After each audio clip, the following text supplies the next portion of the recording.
You ask Tiger to solve. This deals with linear equations with one unknown. The final result is v equals 7.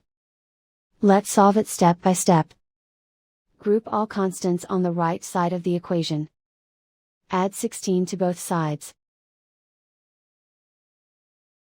Simplify the arithmetic.